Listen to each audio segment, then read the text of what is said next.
अल्लाह के प्यारे नबी क्या फरमाते हैं, कयामत के पहले वो दौर भी आएगा जब लोग पैसा कमाने के चक्कर में अंधे हो जाएंगे। फरमाया याती अलन्नासी ज़मानुन ला युबालिल मर्उ मिन ऐन अखज़ल माल, वो जमाना भी मेरी उम्मत के लोगों तुम पर आने वाला है जब इंसान इस बात की परवाह नहीं करेगा माल कहां से कमा रहा है, हलाल तरीके से कमा रहा है या हराम तरीके से कमा रहा है। माल आना चाहिए,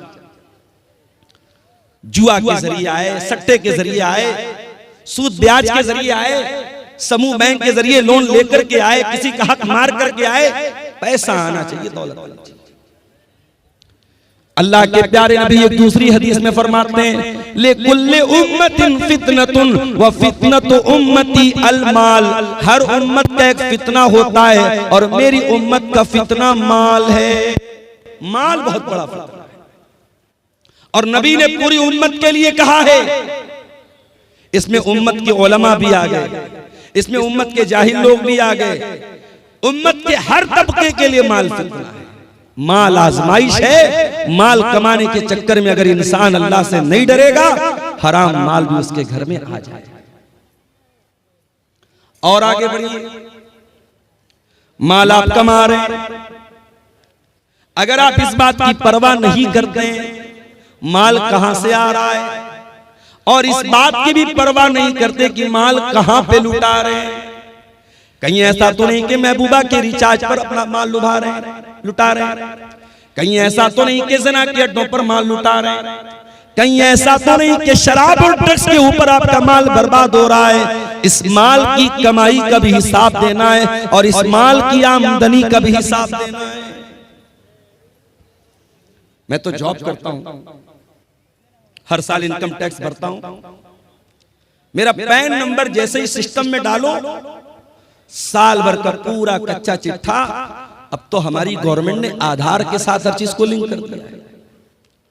एक पैसा भी मेरे अकाउंट में कहां से आया, मेरे इनकम टैक्स का जैसे पेज खुलेगा सामने आ जाता है। इंसान का बनाया हुआ सिस्टम इतना मजबूत हो गया है, गवर्नमेंट ऑफ इंडिया का बनाया हुआ सिस्टम इतना मजबूत हो गया है, आपके आधार के साथ आपकी जमीन, आपकी जायदाद, आपका खाता, आपके खाते में एक पैसा भी आ रहा है, कहां से आ रहा है, वो सारा रिकॉर्ड मौजूद है। अगर इंसान के बनाए हुए सिस्टम के अंदर इतनी बारीक बारीक चीजें पैदा हो सकती हैं, सोचो इंसान को बनाने वाले खालिक का सिस्टम कितना मजबूत होगा, उस अल्लाह का निजाम कितना मजबूत होगा। अल्लाह के प्यारे नबी फरमाते हैं, तिरमिजी की रिवायत है, ला तज़ूलु कदमा इब्ने आदम मिन इंद रब्बिही यौमल क़ियामा, इंसान क़यामत के दिन अपनी जगह से हिल नहीं पाएगा जब तक 5 सवालों का जवाब न दे दे। पहला सवाल अन उम्रिही फीमा अफ़ना, मेरे बंदे तूने अपनी जिंदगी को कहां गुजारा। दूसरा सवाल वन शबाबिही फीमा अबला, तूने अपनी जवानी को कहां गुजारा। तीसरा सवाल वन मालिही मिन ऐन इक्तसबहू, तूने माल कहां से कमाया, तेरी आमदनी का जरिया क्या था, तेरी इनकम का जरिया क्या था। व फीमा अनफका, और चौथा सवाल तूने माल कहां पर खर्च किया, कहां पर लुटाया।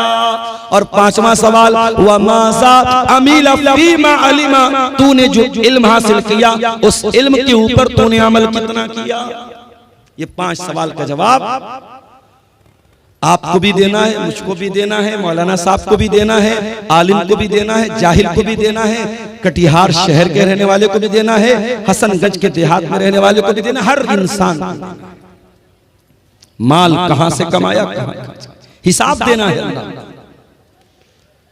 इसलिए मेरे प्यारे साथियों, हमारी शरीयत में बार बार ताकीद की गई हलाल कमाई खाओ। हमारी शरीयत ने हमको सिखाया हलाल कमाई नहीं खाओगे तुम्हारा रोजा कबूल नहीं होगा, तुम्हारी नमाज कबूल नहीं होगी, तुम्हारी ज़कात कबूल नहीं होगी, तुम्हारा हज कबूल नहीं होगा। आइए वो हदीस भी आपको सुना देता हूं, सही मुस्लिम की रिवायत है। अल्लाह के प्यारे नबी फरमाते हैं, इन्नल्लाह तय्यिबुन ला यक़बलु इल्ला तय्यिबा, अल्लाह ताला पाक है और पाक ही को कबूल करता है। अल्लाह ताला नापाक चीज को कबूल नहीं करता है। तुम चोरी करो, तुम डाका डालो और गरीबों की मदद करते रहो, मदरसों की मदद करते रहो, मस्जिद की मदद करते रहो, अल्लाह को ऐसे चंदे की जरूरत नहीं, अल्लाह को ऐसे सदके की जरूरत नहीं। इन्नल्लाह तय्यिबुन ला यक़बलु इल्ला तय्यिबा, अल्लाह पाक है और पाक को ही कबूल करता है। उसके बाद अल्लाह के नबी फरमाते हैं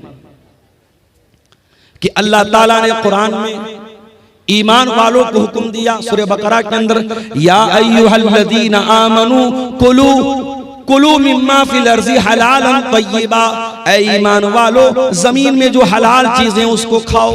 वश्कुरू लिल्लाहि इन कुंतुम इय्याहु ताबुदून, और अल्लाह की का शुक्रिया अदा करो अगर तुम अल्लाह की इबादत करते हो।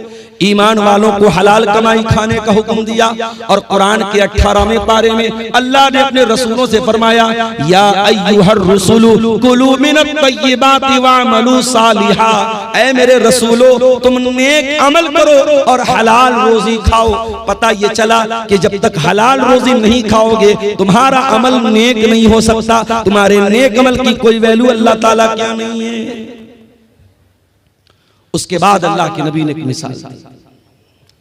आपने फरमाया एक आदमी बहुत लंबा सफर करके आता है, आशासा उसके बाल बिल्कुल मैले कुचैले हो जाते हैं।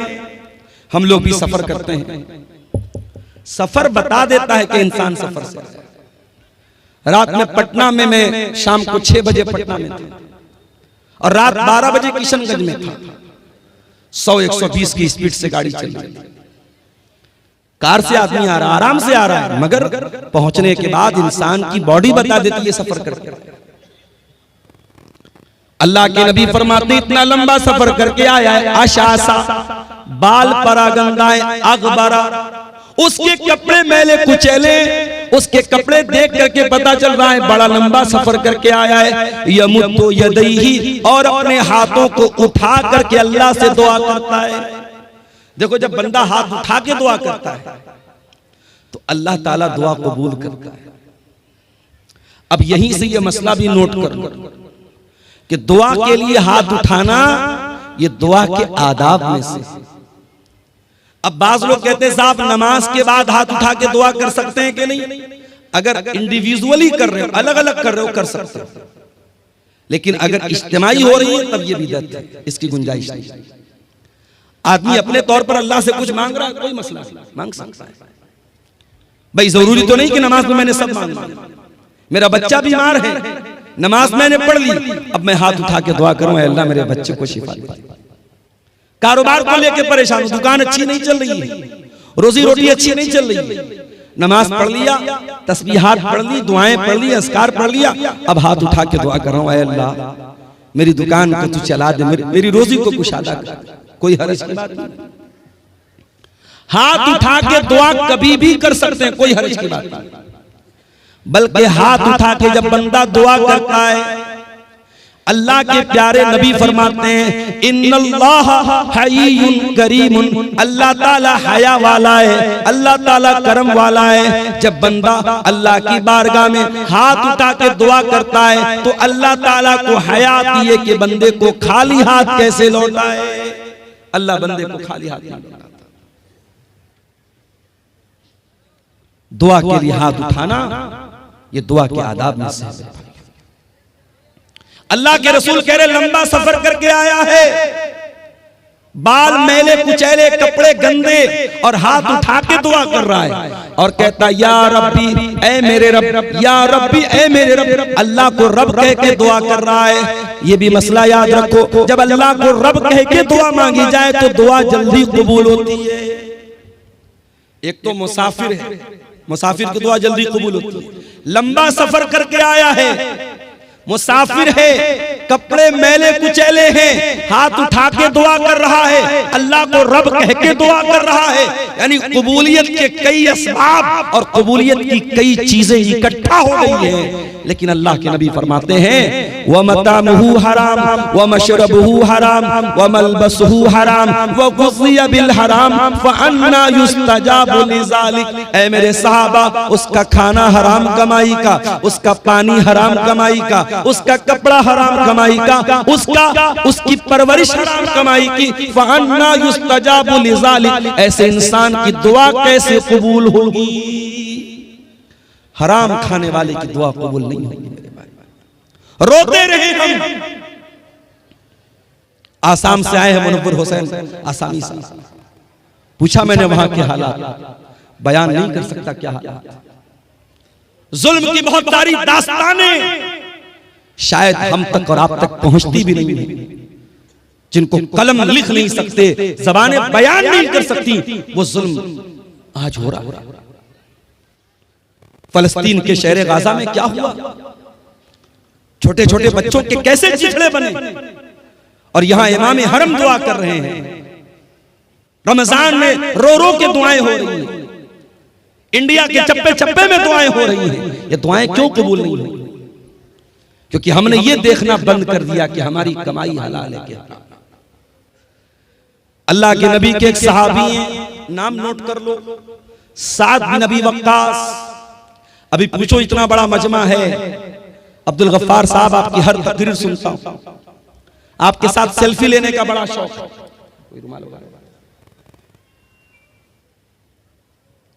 हर तकरीर सुनता हूं, हर जलसे में जाता हूं। अभी पूछ लूं कि वो 10 सहाबा कौन है जिनका नाम लेकर के अल्लाह के रसूल ने जन्नती कहा है, तो मुट्ठी भर लोग होंगे जो सही बता पाएंगे, जबकि बच्चे बच्चे को पता होना चाहिए। 10 सहाबा जन्नती हैं। 4 सहाबा तो वो हैं जिनको हम खुलफाए राशिदीन कहते हैं, अबू बकर, उमर, उस्मान, अली। ये तो 4 हैं। उसके अलावा कौन है? हजरत साद बिन अबी वक्कास, हजरत सईद बिन जैद, हजरत तलहा, हजरत जुबैर, हजरत अब्दुर्रहमान बिन औफ और हजरत अबू उबैदा बिन जर्रा। ये टोटल 10 सहाबा हैं जिनका नाम लेकर के अल्लाह के नबी ने जन्नती कहा है। उन 10 में से एक सहाबी हैं हजरत साद बिन अबी वक्कास। ये रिश्ते में अल्लाह के रसूल के मामू लगते थे। एक जंग में ये तीर चला रहे थे तो अल्लाह के नबी कह रहे थे, मामू जान, मेरे माँ बाप आप पर फिदा हुआ, आप तीर चलाए। इतनी मोहब्बत करते थे अल्लाह के नबी से। साद बिन अबी वक्कास ये बहुत मुस्तजाबुद दावत थे। ये जो दुआ करते थे इनकी दुआ फौरन कबूल हो जाती थी। इनसे किसी ने पूछा कि ऐसा बिन अबी वक्कास क्या बात है, आप जो भी दुआ करते हैं आपकी दुआ फौरन कबूल हो जाती है, इसका राज क्या है, इसका सीक्रेट क्या है, इसका रहस्य क्या है, क्यों आपकी दुआएं जल्दी कबूल हो जाती हैं? हजरत साद बिन अबी वक्कास कहते हैं, मा रफ़अतु लुक़मतन इला फमी, जब भी मैं अपने मुंह की तरफ कोई लुक़मा उठाता हूं, इल्ला व अना आलिमुन, मुझे पता होता है, मिन ऐना मजीउहा व मिन ऐना ज़हबत, वो लुक़मा कहां से आया है और कहां जाएगा, उसकी आमदनी क्या थी, वो कहां से वो लुक़मा आया था, मुझे सब पता है, A to Z मुझे पता है, इसलिए मैं हर लुक़मे की जानकारी के बाद खाता हूं। अल्लाह, ये थे सहाबा जो एक लुकमा भी अगर मुंह में डालते थे तो इस बात की परवाह करते थे, मैं हलाल तरीके से खा रहा हूं या हराम तरीके से खा रहा हूं। यहां तो बड़ी बड़ी बिल्डिंगें हराम कमाई की बन गई। यहां तो हराम कमाई से बड़े बड़े एम्पायर खड़े हो गए, बड़ी बड़ी बिल्डिंगें बना के रख दी, लाखों करोड़ों का बैलेंस बना के रख दिया। वो लोग अल्लाह को क्या हिसाब देंगे, हम जरा बता दो। दूसरे का माल नाजायज तरीके से अगर हमने खाया है, अल्लाह को हिसाब देना पड़ेगा मेरे भाई।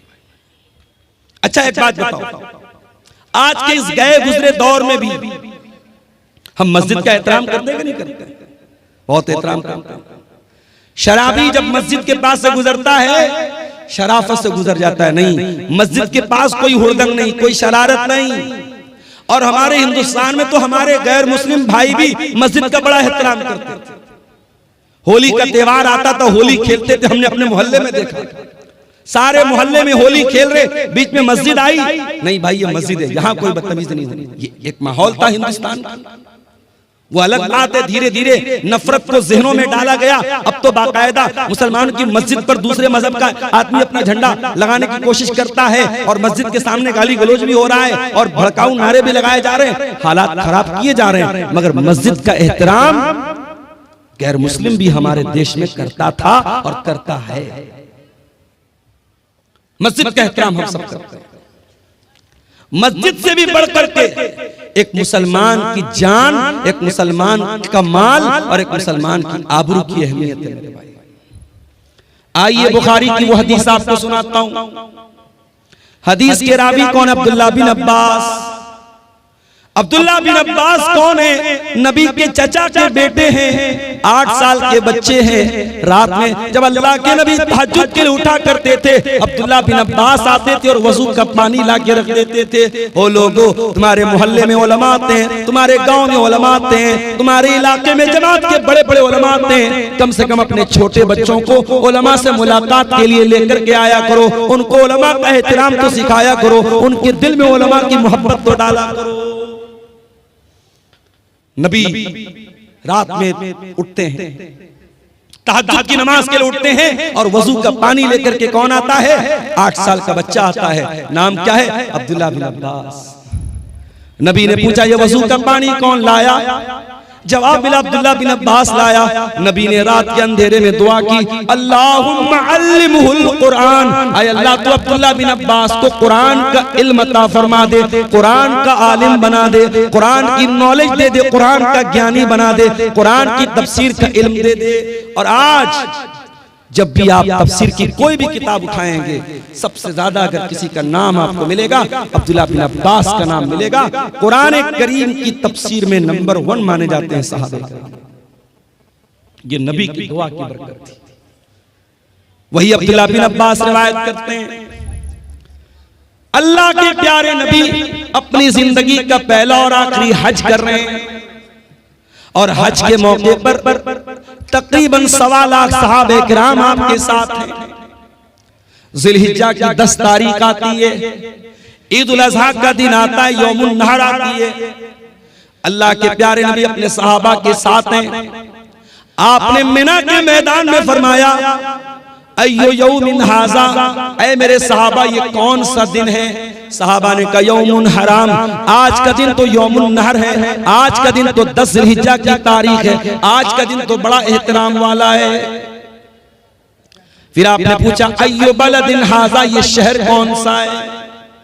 सहाबे किराम ने कहा, बलदुन हराम, ऐ अल्लाह के नबी ये तो मक्का शहर का एक हिस्सा है, ये तो मक्का शहर है जो अमन वाला शहर है, जो बड़ा एहतराम वाला हुर्मत वाला शहर है।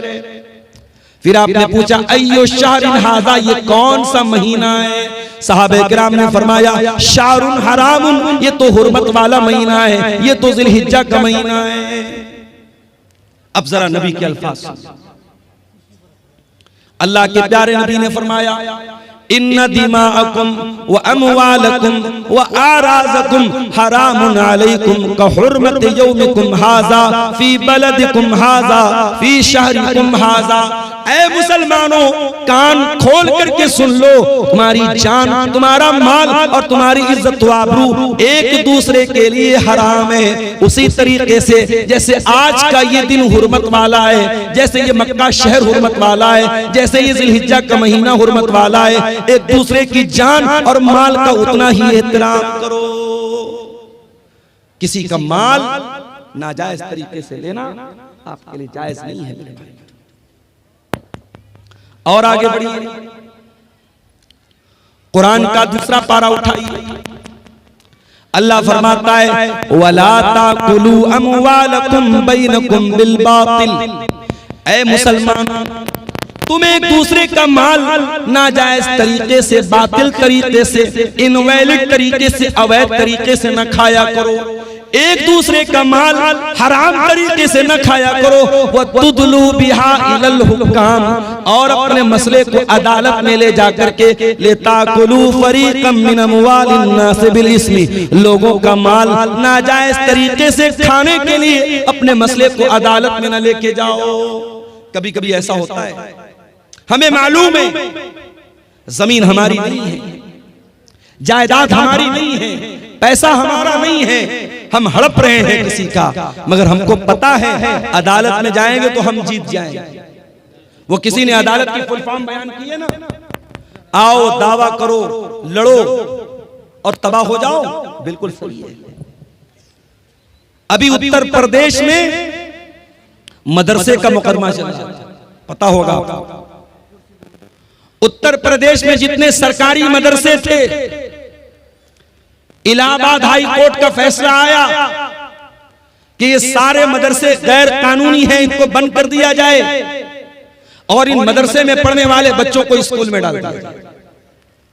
अदालत को उन मदरसों में पढ़ने वाले 2 लाख बच्चों की तो चिंता थी, मगर उन मदरसों में पढ़ाने वाले 10,000 टीचरों की कोई चिंता नहीं थी। रमजान के महीने में यह फैसला आया, उत्तर प्रदेश के मदरसों में पढ़ाने वाले सरकारी टीचरों का जीना हराम हो गया। उनके हलक के नीचे खाना नहीं उतर रहा था। उसमें बेचारे ऐसे बूढ़े लोग भी थे जो रिटायरमेंट के करीब, उसमें ऐसे लोग भी हैं कि उनकी तनख्वाह से पूरा परिवार चल रहा है, भाई बहन सबको खिला रहा है। अदालत का यह फैसला आया, सबके पैरों के नीचे की जमीन खसक गई। बहरहाल वहां टीचरों की ऑर्गेनाइजेशन है, उसने इस मसले को सुप्रीम कोर्ट में लेकर के गए और सुप्रीम कोर्ट के बड़े महंगे वकीलों, उसमें चिदंबरम जी जो हमारे देश के पहले मिनिस्टर रह चुके हैं, उनका भी नाम है, और भी कई बड़े बड़े जो एडवोकेट हैं, वकील हैं, जिनकी एक एक दिन की फीस 10-10 लाख 20-20 लाख रुपया फीस है। एक एक सुनवाई की उनकी फीस को अदा किया गया और सुप्रीम कोर्ट में मजबूती के साथ अपना मामला रखा गया। और अभी 2 दिन पहले सुप्रीम कोर्ट का फैसला आया। सुप्रीम कोर्ट ने कहा नहीं, ये मदरसे गैर कानूनी नहीं है, मदरसे को बरकरार रखा जाए, मदरसों को बंद न किया जाए। बताना ये चाहता हूं कि सुप्रीम कोर्ट में एक केस लड़ने के लिए एक वकील को जो फीस देने की जरूरत पड़ती है, गरीब आदमी नहीं दे सकता। एक एक दिन की फीस 20-20, 25-25 लाख रुपया है, कोई नहीं दे सकता। अब कुरान की जरा इस आयत पर गौर करो। अल्लाह कह रहा है वला ताकुलू अमवालकुम बैनकुम बिल बातिल, एक दूसरे का माल नाजायज तरीके से मत खाओ। वतुदलू बिहा इलल हुक्काम, और अपने मसले को अदालत में न लेकर के जाओ। लिताकुलू फरीक़म मिन अमवालिन नास बिल इस्मी, हो सकता है कि तुम गलत हो, लेकिन जज और वकील के साथ सेटिंग करके तुम गलत को सही करवा दो। हो सकता है गलत सबूत पेश कर दो, हो सकता है गलत गवाह पेश कर दो। लोगों का माल नाजायज तरीके से खाने के लिए अपने मसले को अदालत में न लेकर के जाओ। आज कटिहार की आप सेशन कोर्ट में चले जाएं, आप पटना में कोर्ट में चले जाएं, हर अदालत में जमीन के, जायदाद के, रुपये पैसे के मामला मुसलमानों के बड़ी तादाद में आपको मिलेंगे। और इंसान को पता होता है मैं गलत हूं, मैं नाजायज जमीन पर कब्जा कर रहा हूं, फिर भी अदालत में जाता है क्योंकि उसको यकीन होता है मैं अदालत की रकम, फीसों, वकीलों की फीस भर करके मैं केस जीत जाऊंगा। कान खोल करके सुन लो मेरे प्यारे साथियों, दुनिया की अदालत के ऊपर भी एक अदालत है और उस अदालत में कोई वकील नहीं होगा। उस अदालत का जज अल्लाह रब्बुल आलमीन होगा। न वहां रिश्वत चलेगी, न वहां किसी की झूठी गवाही चलेगी। वहां अगर आप झूठ बोलना चाहेंगे, आपका हाथ सच बोल देगा, आपका पैर सच बोल देगा, आपकी चमड़ी सच बोल देगी। अल्लाह कहता है हत्ता इज़ा मा जाऊहा शहीदा अलैहिम समूहुम व अबसारुहुम व जुलूदुहुम बिमा कानू यामलून। मेरे बंदो, कयामत के दिन तुम्हारे कान भी गवाही देंगे, तुम्हारी आंखें भी गवाही देंगी, तुम्हारी चमड़ी भी गवाही देगी। वक़ालू लिजुलूदिहिम लिमा शहीदतुम अलैना क़ालू अंतक़नल्लाहुल्लज़ी अंतक़ कुल्ल शै। इंसान अपनी चमड़ी से कहेगा तू कैसे बोल रही है, इंसान की चमड़ी कहेगी अल्लाह ने हमको बोलना सिखाया है और आज हम तेरे करतूत, तेरे काले करतूत हम खोलेंगे। दुनिया की अदालत से कोई जीत गया तो क्या, अल्लाह की अदालत में कोई झूठ नहीं बोल सकता। हसनगंज की धरती पर तो गर्दा की धरती पर अगर आपने कोई गलत काम किया है, कोई पाप किया है, किसी के साथ नाजायज काम किया है, आपकी ये धरती भी कयामत के दिन गवाही देगी। इज़ा ज़ुल्ज़िलतिल अर्ज़ु ज़िल्ज़ालहा व अख़रजतिल अर्ज़ु असक़ालहा व क़ालल इंसानु मा लहा यौमइज़िन तुहद्दिसु अख़बारहा। कयामत के दिन ये जमीन भी गवाही देगी, जमीन बोलेगी। अल्लाह की अदालत में कैसे बचेंगे? अल्लाह के प्यारे नबी फरमाते हैं, इन्नकुम तक़तसिमूना इलैया, ओ लोग तुम मेरे पास अपना मुकदमा लेकर के आते हो, वलअल्ल बाज़कुम अन यकूना अलहना बिहुज्जतिही मिन बाज़, हो सकता है कि दो लोग मेरे पास कोई केस लेकर के आए और एक आदमी अपनी बात करने में बड़ी चिकनी चुपड़ी बात करने वाला हो, अपनी दलील को मजबूती से रखने वाला हो, और मैं उसकी बात सुन करके फ़अक़ज़िय लहू बिहक़्क़िही, मैं उसके हक में फैसला कर दूं। ऐसा हो सकता है क्योंकि मैं इंसान हूँ। ओ लोगों, मैं बशर हूँ, मैं इंसान हूँ। हो सकता है कि जो बेचारा हक पर है, जो सही है, उसको बोलना नहीं आता, और जो गलत है वो अपनी जबान की बदौलत, अपनी बातचीत की बदौलत अपनी बात को मनवा ले। अगर ऐसा कभी हो जाए तो अल्लाह के नबी क्या फरमाते हैं, फमन क़ज़यतु लहू बिहक़्क़ि अख़ीही फ़इन्नमा अक़तअु लहू क़ितअम मिनन नार। अगर मैं किसी के हक में अगर फैसला कर देता हूं और वो जमीन उसके भाई की थी, वो हक उसके भाई का था, वो रुपया पैसा उसके भाई का था, और मैंने गलत फैसला कर दिया और उसके हक में कर दिया, तो अल्लाह के नबी क्या फरमाते हैं, इन्नमा अक़तअु लहू क़ितअम मिनन नार। मैं जमीन नहीं दे रहा हूं, मैं जायदाद नहीं दे रहा हूं, मैं रुपया पैसा नहीं दे रहा हूं, मैं जहन्नम की आग का टुकड़ा दे रहा हूं। है किसी में मजाल? जमीन और जायदाद पर आज नाजायज कब्जा करने के वाकयात मुसलमानों में बड़ी कसरत के साथ